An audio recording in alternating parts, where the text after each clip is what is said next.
Mike. Anyways, so time goes on. Good times. We go to high school. We make great new friends. Basilio's here. A few other fellas. Man, I could keep on going with so many stories and things of that nature. I was told I got to cut it down. So we get into football. Me and Mike love football. We love the 49ers. So we get into football. Mike and I are in freshman team. We you don't have to tell us we're cool because we already know. You know what I'm saying? So not only do we get into football and we are great, but our team sucks. We were the best. And we also get into junior high or track. And you don't have to tell us, but we're great at that too. So going on football. Mike only played for 2 years, and he was my cheerleader for the final 2 years. But then in track, I never really took it serious because all it was about was like getting out of class early and looking at girls. And Mike, believe it or not, this short little Asian fella was fast, and he was a lot faster than you might believe. He was keeping up with some brothers in our class. But Mike did very well, and he was a lot more gifted than you believe. Not only that in high school, but Mike and I are very competitive people. If it wasn't for Mike, who the hell knows where I would be. But I never really cared much for grades until I met Mike. And then Mike was all about grades. Grades. Moving on in life. And I was like, hell, I don't want to lose this little guy. So I started doing well in school too. And I started doing well, started going to class every day, doing all my homework. And we both graduated with honors in school. And if it wasn't for that, Mike's not going to tell you, but I graduated above this fella. I know, Pinky, right? But I was just 1 point above him. But still graduated with honors. But not only that, but in high school, I found myself homeless my senior year. And this is a very, very hard time to be.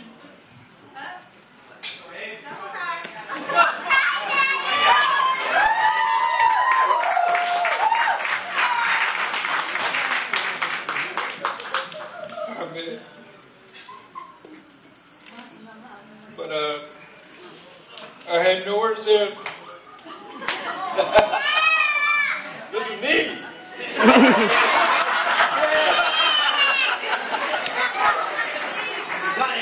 Got it, man. I had nowhere to go. At the time, I found no one cared about me.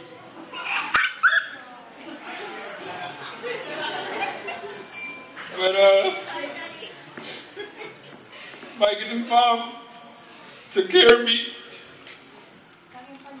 So, it was supposed to be for 2 weeks. It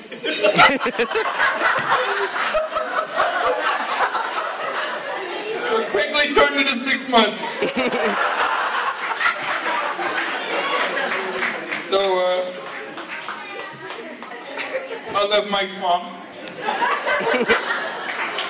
She fed me and helped me. But if it wasn't for Mike's mom, I don't know, man. She was more of a mom to me than my own mom.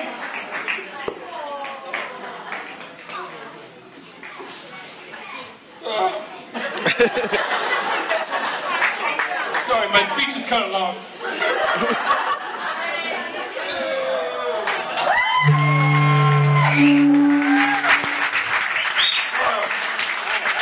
Let me retrack back to high school.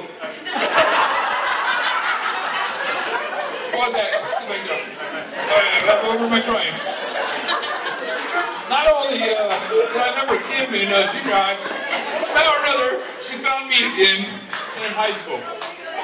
Teresa, which so happens to be Kim's maid of honor, said, hey, you remember Kim? And I was like, yeah, I remember Kim. She's like, hey, she's having the Sadie Hawkins dance. Would you like to go there? I was like, yeah, I remember Kim. She's pretty hot.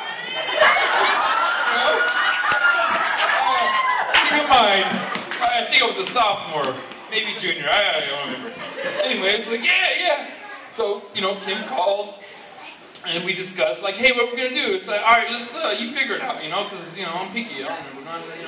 She's like, all right, let's do gray shirts and black pants. And I believe that's what we did. And, we meet up and we go to their dance. And pretty much the whole time, talking prior to the dance, she's like, hey, you know how to dance, right? And I was like, yeah, of course I know how to dance. And the whole time there, I sat down. And I didn't want to dance with her because I didn't know how to dance. And I'm a bad dancer. And so, needless to say, the next day, Teresa called me, and Kim had told her that that was the worst time of her life, and she should have asked somebody from her school, because I was at a different school. But, sorry, Kim. Sorry for ruining your St. Hawkins. Anyways, time goes on, life goes on. Me and Mike move on from high school, and we got in life. We moved on to bikes. We were, obviously cool again. We got motorcycles. And we started partying and doing pretty much everything we possibly could. And then slowly, jobs came to play and bills. So things started spreading apart, and it was tough. Because, a lot less partying, a lot more working. And then I met the love of my life, Charlene, and had my 2 daughters. And Mike, great person he is, is always there. But, and then Mike told me, hey, I remember a while ago, said, hey, remember Kim? I was like, yeah, I remember Kim, I can't remember Kim. He's like, hey man, me and her went on our date. I said, really? And right when he said that, I told you, what I tell you, Mike? I said, you're going to marry her, bro. And then he's like, why you say that? I said, man, if it's the same Kim I remember, then it's the same Kim that's going to marry you. And he's like, what do you mean? I said, you'll find out. And to this day, like I always told him, long before they got engaged and things of that nature, that they were meant to be, They've had so many humps in the road, West Virginia and all this other crap that they went through. But it's funny how things work themselves out, and how they always found each other, knowing each other for so long, and then they met each other again.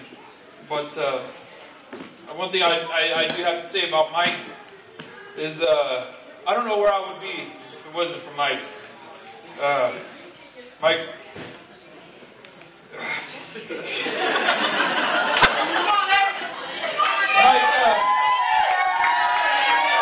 Mike saved my life. Mike made me the man I am today.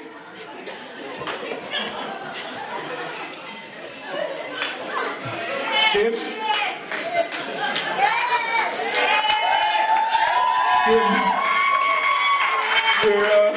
You're taking my best friend away? Yeah. You're one lucky woman. Alright. I'm sorry. My speech ran long. But, check this out. During my wedding, I never knew what the heck this meant, right? So I started doing this myself. Right? And everybody started doing it. And everyone starts looking at her like, hurry up and kiss her. And I'm like, hey, yeah. And a pinky moment, And then, needless to say, Charlene's like reaching on the side of me, like puckered up. And I'm like, just looking at her, So, without further ado, please, everybody, give it up to Mike and Kim. I love you guys.